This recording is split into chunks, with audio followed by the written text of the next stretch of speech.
Hello નમસ્કાર દર્શક મિત્રો, હું છું સમીર અડિયા. બોલે તો આપનો સેમ્સ નર્સિંગ પ્લસ ક્લાસીસ વતી ફાઇનલી જેમ મેં ગઈકાલે કીધું હતું એમ કે ભાઈ FSW ની પણ બેચ અલગ થઈ રહી છે અને સ્ટાફ નર્સ અને નોર્સેટ ની બેચ પણ અલગ થઈ રહી છે. એટલે હવેથી FSW માટે પણ અલગ PDF અને વિડીયો રહેશે અને નર્સિંગ સ્ટાફ અને નોર્સેટ ની તૈયારી લોકો જે કરે છે એની માટે પણ અલગ PDF અને અલગ વિડીયો રહેશે.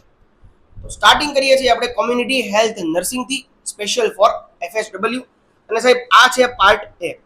જ્યાં સુધી કોમ્યુનિટી હેલ્થ નર્સિંગ નો સબ્જેક્ટ FSW માટે પૂરો નહીં થાય, એટલે કે PDF અને MCQ જ્યાં સુધી પૂરા નહીં થાય ત્યાં સુધી આ એકને એક જ સબ્જેક્ટ ચાલશે. ત્યાં સુધી કોઈ અન્યત્ર વિષય FSW માટે લેવામાં નહીં આવે, એટલે તમને લોકોને સમજવામાં અને લખવામાં ઈઝી પડે. શરૂ કરીએ કોમ્યુનિટી હેલ્થ નર્સિંગ FSW માટેનો પાર્ટ એ. MCQ પાર્ટ વાઇઝ છે, પાર્ટ એ, પાર્ટ બી, પાર્ટ સી, એટલે તમને લખવામાં અને સમજવામાં ઈઝી પડે. તો અહીંયા છે પહેલો MCQ. સ્વાસ્થ્ય શારીરિક, માનસિક અને સામાજિક રીતે સંપૂર્ણ સુખની સ્થિતિ છે તેનું નિર્માણ કોણે કર્યું હતું? United Nations, National Institute of Health, National League for Nursing કે પછી વર્લ્ડ હેલ્થ ઓર્ગેનાઇઝેશન? સ્વાભાવિક વાત છે કે આનું નિર્માણ WHO વર્લ્ડ હેલ્થ ઓર્ગેનાઇઝેશને કર્યું હતું. જવાબ આવશે ડ. આરોગ્યના વિવિધ પરિબળો માનવ વિકાસ માપદંડ તરીકે કોની દ્વારા ઓળખવામાં આવ્યા છે? WHO, યુનિસેફ, યુનેસ્કો કે ICMR? આનો પણ જવાબ વર્લ્ડ હેલ્થ ઓર્ગેનાઇઝેશન જ આવશે. ગઈકાલે પણ કીધું હતું કે ભાઈ તમે પેલા ટોપિક વાંચી લેજો એટલે MCQ માં તમને ઘણું બધું સમજવામાં ઈઝી પડે. WHO અનુસાર આરોગ્યના મુખ્ય પાસાઓ કયા કયા છે? શારીરિક, માનસિક, પ્રજનન અને માનસિક, શારીરિક, માનસિક અને સામાજિક કે પછી ઉપરોક્ત બધા? તો આનો જવાબ આવશે ક, શારીરિક, માનસિક અને સામાજિક. આરોગ્યનો અર્થ શું થાય છે? માતૃત્વ મૃત્યુ દરે ઘટાડો કરવો, આયુષ્યમાં વૃદ્ધિ કરવી, શારીરિક, માનસિક અને સામાજિક રીતે સુખદ સ્થિતિનું હોવું કે પછી માત્ર શારીરિક અને માનસિક સ્વાસ્થ્યનું હોવું? તો જવાબ આવશે બ, આયુષ્યમાં વૃદ્ધિ થવી. આ જે છે એ એએનએમ રાજસ્થાન દ્વારા ફેબ્રુઆરી 2024 પૂછાઈ ગયેલો FSW નો ક્વેશ્ચન છે. એટલે આમાં ઓલ ઓવર ઇન્ડિયાના જેટલા પણ MCQ હું અહીંયા લખવાનો છું, તમને દર્શાવી રહ્યો છું, એ ઓલ ઓવર ઇન્ડિયાના FSW MPSW માં પૂછાઈ ગયેલા ક્વેશ્ચન આવવાના છે. જાહેર આરોગ્ય, પબ્લિક હેલ્થ ને બીજું શું કહેવામાં આવે છે? Community health, public medicine, community medicine, ઉપરોક્ત બધા? તો સાહેબ એનો જવાબ આવશે ડ, ઉપરોક્ત બધા. ANM MPSW HSSC હરિયાણા, જાન્યુઆરી 2024. સોરી. જાહેર આરોગ્ય નર્સની મુખ્ય ભૂમિકા શું હોય છે? સુવિધા આપનાર, વિકાસાત્મક ભૂમિકા, ક્લિનિકલ ભૂમિકા? જવાબ આવે ઉપરોક્ત બધા. એટલે કે આ ત્રણે ત્રણ આવશે. મુખ્ય ભૂમિકા શું છે? ઉપરોક્ત. એટલે કે એનો જવાબ છે ડ, ઉપરોક્ત બધા, સુવિધા આપનાર, વિકાસાત્મક ભૂમિકા અને ક્લિનિકલ ભૂમિકા. સારું આરોગ્ય જાળવી રાખવા માટે નીચેના પૈકી કયો નિયમ સૌથી મહત્વપૂર્ણ છે? યોગ, સંતુલિત આહાર, વ્યક્તિગત સફાઈ અને રસીકરણ? રસીકરણ, યોગ અને ઉર્જાવાન આહાર? યોગ, રસીકરણ અને ભીડભાડવાળી જગ્યાથી દૂર રહેવું? સંતુલિત આહાર, વ્યક્તિગત સફાઈ અને ભીડથી બચવું? તો એનો જવાબ આવે સંતુલિત આહાર, વ્યક્તિગત સફાઈ અને ભીડથી બચવું. આ આનો સૌથી મહત્વપૂર્ણ નિયમ છે. કોની માટે? તો કે ભાઈ સારું આરોગ્ય જાળવી રાખવા માટે. ANM રાજસ્થાન ફેબ્રુઆરી 2024. આરોગ્ય સંવર્ધન એટલે કે હેલ્થ પ્રમોશનમાં કઈ બાબતો સામેલ છે? તો કે આરોગ્ય શિક્ષણ, પર્યાવરણમાં ફેરફાર, સ્વાસ્થ્ય જીવનશૈલી? જવાબ આવે ડ, ઉપરોક્ત બધા. એટલે કે આ ત્રણે ત્રણ જવાબ આવશે. નીચેના પૈકી કયું આરોગ્યનું પરિમાણ નથી?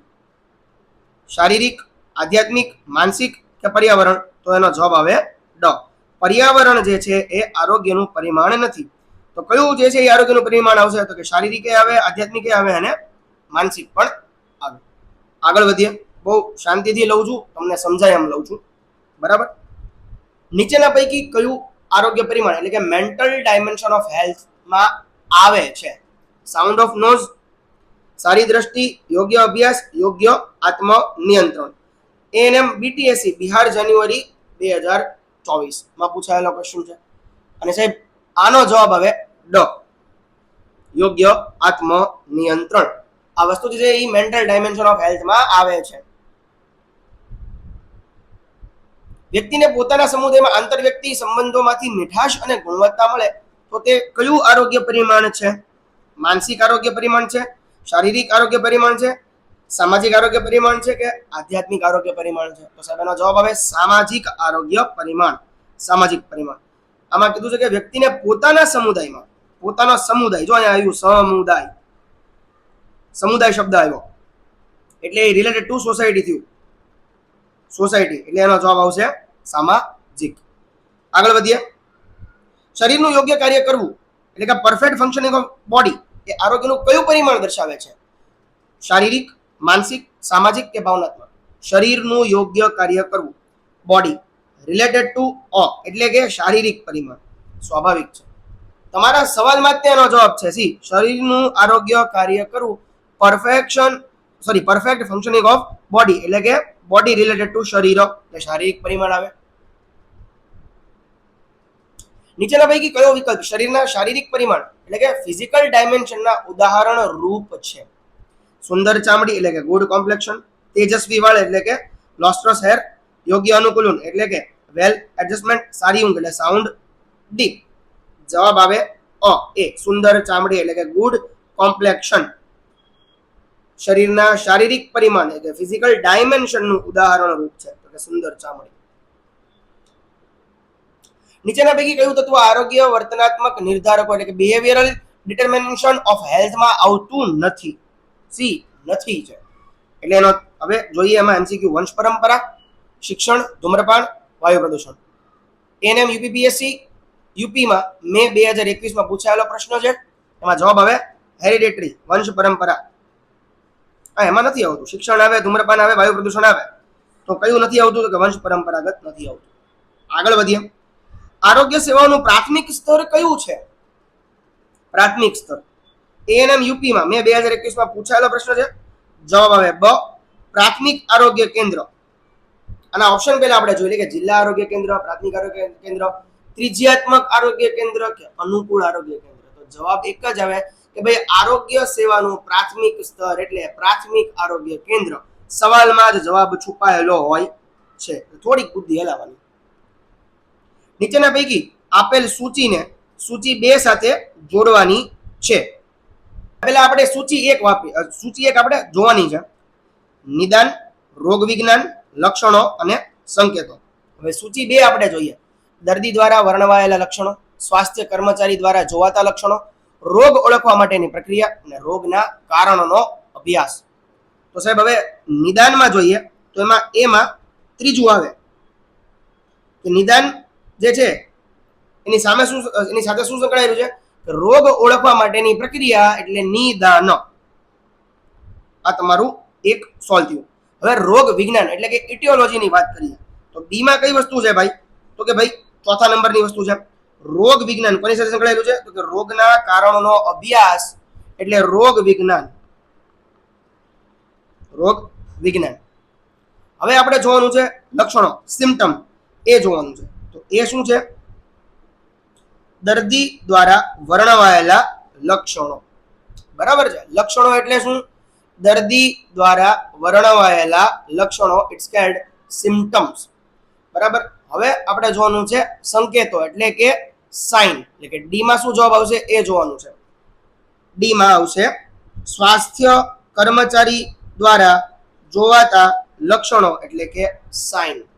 બરાબર. સાઇન, સિમ્પટમ, ઇટિયોલોજી અને ડાયગ્નોસિસ. આગળ વધીએ. પ્રાથમિક આરોગ્ય અને એક વસ્તુ કહી દઉં છું કે આ જે સૂચિ જે છે એ એએનએમ રાજસ્થાન ફેબ્રુઆરી 2024માં પૂછાઈ ગયેલી સૂચિ છે. પ્રાથમિક આરોગ્ય સેવાઓની વિશેષતા કઈ છે? સર્વલભ્ય અને સસ્તી, સસ્તી અને સ્વીકાર્ય કે ઉપરની બધી? તો કે ભાઈ ઉપરની બધી. યુપીએસએસસી 2018માં ઉપરના બધા. આ ત્રણે ત્રણ આવશે. આગળ વધીએ. આલ્મા આટા સંમેલન ક્યારે મળ્યું હતું? હરેક વાર પૂછાતો પ્રશ્ન છે. 1978. બરાબર. 77 માં નહોતું મળ્યું, 46 માં નહોતું મળ્યું, 48 માં નહોતું મળ્યું. 1978 આલ્મા આટા ડિક્લેરેશન એક્ટ. પ્રાથમિક આરોગ્ય સેવાઓની શ્રેણીથી સંબંધિત લક્ષણો કયો છે? હિમાચલ પ્રદેશ નવેમ્બર 2022માં પૂછાઈ ગયેલો પ્રશ્ન છે.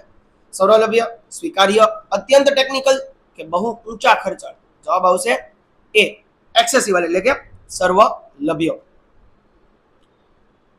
નીચેના પૈકી કયું પ્રાથમિક આરોગ્ય સેવા પીએચસી નું લક્ષણ છે? એનએચએમ રાજસ્થાન ફેબ્રુઆરી 2016. આરોગ્ય શિક્ષણ, પોષણ, ન્યાય સંબંધી વિતરણ કે રસીકરણ? તો જવાબ આવે ન્યાય સંબંધી વિતરણ. નીચેના પૈકી કયું પ્રાથમિક આરોગ્ય સેવાનું લક્ષણ છે? ન્યાય સંબંધી વિતરણ. આગળ વધીએ. ફૂડ, કૃષિ, પશુપાલન જેવા ક્ષેત્રમાં સહયોગી પ્રયાસો કઈ રીતે ઓળખવામાં આવે છે? સમુદાય સહભાગિતા, આંતર વિભાગીય સહયોગ, આંતર પ્રશાસનિક સહયોગ કે યોગ્ય ટેકનિક? તો એનો જવાબ આવે આંતર વિભાગીય સહયોગ. ફૂડ, કૃષિ અને પશુપાલન જેવા ક્ષેત્રોમાં સહયોગી પ્રયાસ કઈ રીતે કરવામાં આવે છે? તો કે આંતર વિભાગીય સહયોગ એટલે કે એકબીજાના જેટલા વિભાગ આવેલા હોય ને અંદરો અંદર એની સાથે સહયોગ કરીને ફૂડ, કૃષિ અને પશુપાલનમાં સહયોગી પ્રયાસ ઓળખવામાં આવે છે. એટલે કે એકબીજાના વિભાગોનો એકબીજા સાથેનો સહયોગ હોવો. આરોગ્ય સેવાનો હેતુ સમુદાયના દરેક વ્યક્તિ સુધી આરોગ્યના સેવાઓના વિતરણમાં સમાનતા અને ન્યાયતા રાખવી. આને શું કહેવાય છે? તો કે આંતર વિભાગીય સહયોગ કહેવાય, સમુદાય ન્યાય સહભાગિતા કહેવાય, ન્યાયસંગત વિતરણ કહેવાય કે યોગ્ય ટેકનિક કહેવાય? તો એનો જવાબ આવે ન્યાયસંગત વિતરણ. પોઈન્ટ ટુ બી નોટેડ. નીચેના પૈકી કયું પીએચસી ના 8 તત્વોમાં સમાવેશ પામતું નથી? રસીકરણ, આવશ્યક દવાઓની વ્યવસ્થા, સ્થાનિક રોગચાળાની તપાસ અને નિયંત્રણ કે પછી કેસનો ઇતિહાસ? તો જવાબ આવે ડ, કેસ ઇતિહાસ એટલે હિસ્ટ્રી ઓફ કેસ. આ એના 8 એલિમેન્ટ એટલે કે તત્વોમાં સમાવેશ થતો નથી. એએનએમ એસએચએસબી બિહાર 2019.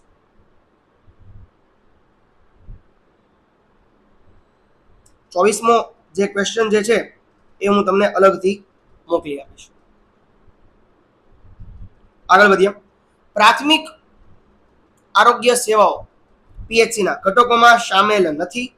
ઘાવ ઉપર પટ્ટી બાંધવી, રોગચાળા માટે રસીકરણ, આરોગ્ય શિક્ષણ, માતૃ શિક્ષણ, આરોગ્ય સેવાઓ. તો એનામાં સામેલ નથી એ ઘાવ પર પટ્ટી બાંધવી. બિહાર જાન્યુઆરી 2024. તેમના હાથમાં આરોગ્ય એ કયો અભિગમ દર્શાવે છે? ગ્રામીણ આરોગ્ય યોજના, શાળા આરોગ્ય યોજના, પ્રાથમિક આરોગ્ય સેવા, વાર્ષિક આરોગ્ય યોજના? એનો જવાબ હવે ગ્રામીણ આરોગ્ય યોજના. બરાબર. સૌ માટે આરોગ્ય 2000 સુધી લક્ષ્ય કોણે નક્કી કર્યું હતું? WHO, UNICEF, Indian Red Cross સોસાયટીએ, TNAI? બટ ઓબ્વિયસ જવાબ છે WHO. WHO એ 1977 માં વિશ્વ આરોગ્ય સભામાં સ્વીકારેલું લક્ષ્ય હતું કે ભાઈ 2000 સુધીમાં સૌ માટે આરોગ્ય. આવો લક્ષ્યાંક એને 1977 માં કોણે? તો કે WHO એ સ્વીકાર્યો હતો. આગળ વધ્યા. આરોગ્ય સ્થિતિ માટે વિશ્વવ્યાપી સ્વીકૃત સૂચક એટલે કે યુનિવર્સલી એક્સેપ્ટેડ ઇન્ડિકેટર કયો છે? CDR, CFR, IMR કે પછી AMR? તો બટોવે જવાબ આવે શિશુ મૃત્યુ દર એટલે કે infant mortality rate.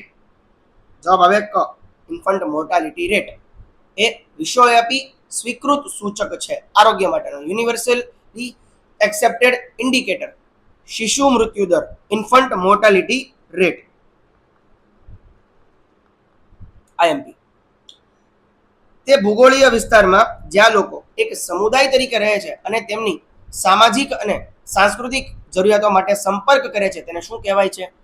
Ecosystem, society, community કે પોપ્યુલેશન? જવાબ આવે કોમ્યુનિટી. આગળ. લોકોનું એવું સમૂહ કે જ્યાં સભ્યો એકબીજાને ઓળખે છે અને મળીને કંઈક સામાન્ય હેતુ માટે કામ કરે છે તેને શું કહેવાય? એને પણ કોમ્યુનિટી કહેવાય. વ્યક્તિના સમુદાય અને જીવનના ગુણધર્મો એટલે કે એટ્રીબ્યુટ્સના માપદંડ તરીકે તે શું કહેવાય છે? તો એને ફેમિલી કહેવાય, ઇલનેસ કહેવાય, ડિઝીઝ કહેવાય કે નર્સિંગ કહેવાય? તો બટ ઓબ્વિયસ છે એને નર્સિંગ કહેવાય. સામુદાયિક આરોગ્ય સેવાઓની સૌથી મોટી લક્ષ્ય સમૂહ કેટલા પ્રકારના લોકોમાં નીચેનામાંથી કોના પર રહેલું છે? વૃદ્ધો પર રહેલું છે, બીમાર લોકો પર રહેલું છે, તંદુરસ્ત સમુદાય પર રહેલું છે, માતા અને બાળકો પર રહેલું છે? કોની ઉપર રહેલું છે ભાઈ? સૌથી મોટું લક્ષ્ય સમૂહ. સૌથી મોટું લક્ષ્ય સમૂહ. તો એનો જવાબ છે માતા અને બાળકો પર રહેલું છે. સમુદાય આધારિત મોનિટરિંગનો મુખ્ય ઉદ્દેશ શું છે? ક્રિએટિંગ કોમ્યુનિટી ઓનરશિપ, સમુદાયની આવશ્યકતાઓનું જાણવું, ઉપસર્જન કરવું કે ઉપયોગી સેવા? તો એનો જવાબ હવે અ. ક્રિએટિંગ કમ્યુનિટી ઓનરશિપ, સમુદાય માલિકી ઊભી કરવી એ સમુદાય આધારિત મોનિટરિંગનો મુખ્ય ઉદ્દેશ છે. આગળ વધીએ. સમુદાય આરોગ્ય કેવી રીતે પ્રાપ્ત કરી શકાય છે? તો કે સુરક્ષિત પર્યાવરણ અને શિક્ષણ દ્વારા, સારી કાર્યરત આરોગ્ય સેવાઓ દ્વારા, ચેપજન્ય અને અચેપજન્ય રોગો પર નિયંત્રણ રાખીને, કે ઉપરના બધા? જવાબ આવે ઉપરના બધા. આગળ વધીએ. હોમ વિઝિટ્સ એટલે કે ઘર મુલાકાતનો મુખ્ય ઉદ્દેશ શું છે? ઘરના વાતાવરણનું નિરીક્ષણ, અન્ય નર્સોના કામનું નિરીક્ષણ, જનસંખ્યિક માહિતી કે રોકથામ અને શિક્ષણ? તો હવે જવાબ ડ, રોકથામ અને શિક્ષણ. પ્રિવેન્શન એન્ડ એજ્યુકેશન એ હોમ વિઝિટનો મુખ્ય ઉદ્દેશ છે. હોમ વિઝિટ દરમિયાન એએનએમ કઈ પ્રવૃત્તિ કરે છે? ઘરનું નિરીક્ષણ કરે, દર્દીના કાર્યસ્થાનનું નિરીક્ષણ કરે, જન્મ પછી નવજાત, આ નવજાત છે, નવજાત શિશુની કાળજી એટલે કે HBNC વર્ક કરે, કે ઉપરોક્તમાંથી એક કોઈ નહીં? બટ ઓબ્વિયસ જવાબ આવે HBNC, હોમ બેઝડ ન્યૂબોર્ન કેરની વિઝિટ કરશે, એટલે કે HBNC એટલે કે એની શિશુની કાળજી લેશે. સમુદાયમાં રોગચાળાનું વિતરણ અને નિર્ધારકોનો અભ્યાસ એ કોની સાથે સંકળાયેલો છે? પેથોફિઝિયોલોજી, ઓન્કોલોજી, એપિડેમિયોલોજી કે સોશિયોલોજી? તો કે ભાઈ એપિડેમિયોલોજી, રોગ વિજ્ઞાન સાથે સંકળાયેલો છે. જ્યારે કોઈ પણ વ્યક્તિ ચેપગ્રસ્ત વ્યક્તિના સંપર્કમાં આવે છે ત્યારે તેનું ઇન્ક્યુબેશન પીરિયડ દરમિયાન અલગ રાખવું હોય તો તેને શું કહેવાય છે? સંપર્ક વિસર્જન, તબીબી અલગાવ, ક્વોરન્ટાઇન કે પછી નિયંત્રણ? તો જવાબ આવે ક્વોરન્ટાઇન. જ્યારે ચેપજનક રોગના કિસ્સામાં ઇન્ક્યુબેશન પીરિયડ દરમિયાન આરોગ્યવંત વ્યક્તિને અલગ રાખવામાં આવે છે ત્યારે તેને શું કહેવાય છે? ક્વોરન્ટાઇન, આઇસોલેશન, કન્ટામિનેશન કે પછી રિવર્સ આઇસોલેશન? તો એમાં જવાબ આવે રિવર્સ આઇસોલેશન. આઈએમપી ક્વેશ્ચન છે જીએ જાય. નીચેના પૈકી કયો ગ્લોબલ હંગર ઇન્ડેક્સ નો ઘટક નથી? ચાઇલ્ડ મોર્ટાલિટી એટલે કે બાળક મૃત્યુ દર, બાળકનો એટલે કે સ્ટન્ટિંગ કરે એ, બાળકનો શારીરિક ક્ષય કે પછી સંતાન જન્મ પછીના માતાનો મૃત્યુ દર? તો જવાબ આવે ડ, સંતાન પછીના માતાનો મૃત્યુ દર. આ જીએચઆઈ નો ઘટક આમાં નથી કીધેલું છે. બરાબર. આશાનું પૂર્ણ શું નામ છે? આશાનું IMP accredited social health activist. ગ્રામ્ય વિસ્તારોમાં એક આશા વર્કરને કેટલા લોકો માટે નીમવામાં આવે છે? 1000, 1500, 800 કે 5000 માટે? 1000 લોકો માટે નીમવામાં આવે છે. આશા વર્કર કોણ હોઈ શકે છે? 12મું પાસ, 10મું પાસ કે પછી 25 થી લઈને 45 વર્ષની પરિણીત સ્ત્રી? જવાબ આવે 25 થી 45 વર્ષની પરિણીત સ્ત્રી. ટ્રિપલ એ કાર્યક્ષેત્રમાં આશા સાથે કોણ કામ કરે છે? તો કે ભાઈ ટ્રિપલ એ માં એએનએમ અને એડબ્લ્યુડબ્લ્યુ, સીડીપીઓ અને એએનએમ, સીડીપીઓ અને સુપરવાઇઝર, સુપરવાઇઝર ને મુખ્ય સેવિકા? તો જવાબ આવે એએનએમ અને આંગણવાડી વર્કર, એડબ્લ્યુડબ્લ્યુ. આશાને એનઆરએચએમ હેઠળ કયા વર્ષે શરૂ કરવામાં આવી હતી? તો કે ભાઈ આશાને નેશનલ રૂરલ હેલ્થ મિશન અંડરમાં 2005માં શરૂ કરવામાં આવી હતી. આંગણવાડી કાર્યકર્તા કોને રિપોર્ટ કરે છે? તો કે ભાઈ આંગણવાડી કાર્યકર્તા સીડીપીઓ ને કરે છે, મુખ્ય સેવિકાને ન કરે, સુપરવાઇઝરને ન કરે અને ટીએચઓ ને ન કરે. કોને કરે? તો કે સીડીપીઓ ને કરે. આશા કાર્યકરો કયા સ્તરે કામ કરે છે? જિલ્લા, સમુદાય, ગામ કે પીએચસી? તો કે ભાઈ ગામ લેવલે કામ કરે છે. ગર્ભાવસ્થા દરમિયાન સ્ત્રીના 12મા અઠવાડિયા સુધીમાં ટીટીનો પ્રથમ ડોઝ કોણ આપે છે? તો કે એએનએમ આપે છે. આઈસીડીએસ યોજના હેઠળ એક આંગણવાડી કાર્યકર કેટલા લોકોને આવરી લે છે? 1000, 1000 પરિવાર, બાળકો, 1000 વસવાટ કરનારા લોકો કે 5000 લોકો? તો કે ભાઈ 1000 પરિવારને આવરી લે છે. માત્ર બાળકો કે માત્ર વસવાટ કરનારા લોકો કે 5000 લોકોને નહીં, 1000 સંપૂર્ણ પરિવારને. એફઆરયુ ફર્સ્ટ રેફરલ યુનિટ તરીકે એનઆરએચએમ અંતર્ગત કયા કેન્દ્રોનો સમાવેશ થાય છે? સીએચસી, ડીએચ, આરએચ કે પછી આરએચઆઈ? તો જવાબ આવે community health centre, CHC. FRU first referral unit. આ સીએચસી દ્વારા આવરી લેવાતી વસ્તી કેટલી છે? 3000 થી 5000, 80000 થી 1,20,000, 20000 થી 80000, 30000 થી 80000? જવાબ આવે 30000 થી 80000. એક પીએચસી સામાન્ય રીતે કેટલા લોકો માટે કાર્ય કરે છે? 30,000 માટે, 40 માટે, 50 માટે, 60,000 માટે? તો એનો જવાબ આવે 30,000. એક સામુદાયિક આરોગ્ય કેન્દ્ર CHC કેટલા PHC માટે રેફરલ કેન્દ્ર તરીકે કાર્યરત છે? તો કે જવાબ આવે 4. અહીંયા આગળ લિસ્ટ 1 અને લિસ્ટ 2 જે છે અહીંયા ડાયરેક્ટ જ અહીંયા જવાબ આપેલો છે. પ્રાઇમરી હેલ્થ સેન્ટર ગામ અને સમુદાય વચ્ચેનું પ્રાથમિક સંપર્ક એટલે કે PHC. સબ સેન્ટર શહેરી વિસ્તારો urban area. District municipal hospital એટલે કે એમાં આવશે તબીબી વિશિષ્ટ સેવાઓ. કોમ્યુનિટી હેલ્થ સેન્ટર એટલે કે 6 PHC માટેનું રેફરલ કેન્દ્ર આ CHC માં જવાબ આવે. બરાબર, આમાં ડાયરેક્ટ મેં જવાબ આપી દીધો છે. 55 શહેરી વિસ્તારોમાં એક અર્બન PHC કેટલા લોકોને આવરી લે છે? 15,000 થી 20,000, 30,000 થી 50,000, 20,000 થી 40,000 કે પછી 10,000 થી 25,000? તો આનો જવાબ આવે 30,000 થી 50,000. બહુપદવીકાર કર્મચારી કે મલ્ટીપર્પઝ હેલ્થ વર્કર કેટલા લોકો માટે કાર્ય કરે છે? 500 કરતા ઓછા, 1,000, 3,000 કે 5,000? જવાબ આવે ડ 5,000. પાર્ટ બી ટુ બી કન્ટિન્યુઅસ એટલે કે 56 થી એટલે કે આગળ 57 થી આગળ રહેશે.